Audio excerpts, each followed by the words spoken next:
اور یہ واحد خاتون ہیں جہاں 70,000 فرشتہ صبح آ کے درود و سلام پڑھتا ہے اور شام تک پڑھتا ہے، اور شام کو 70,000 نیا آتا ہے اور صبح تک درود و سلام پڑھتا ہے اور واپس چلا جاتا ہے۔ کائنات اللہ جب مسلمان دنیا سے مٹ جائیں گے، مسجد نبوی مٹ جائے گی، بیت اللہ مٹ جائے گا، مدینے کی ایک اینٹ باقی نہیں بچے گی، مکہ کتنے بڑی بڑی بلڈنگیں، ایک اینٹ باقی نہیں بچے گی، اور وہاں سے گزرتے ہوئے لوگ کہیں گے لگتا ہے اتنے کدی آبادی ہوئے گی، ایتھے لگتا ہے کدی آبادی ہوئے گی۔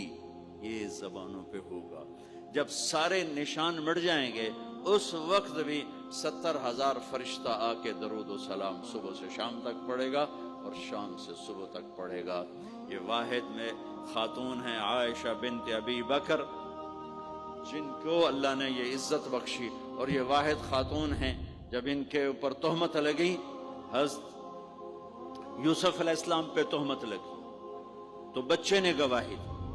حضرت مریم پہ تہمت لگی، بیٹے نے گواہی دی، اور اما عائشہ پہ تہمت لگی تو اللہ نے گواہی دی، تو میں گواہ ہوں، اللہ گواہ بن کے آئے۔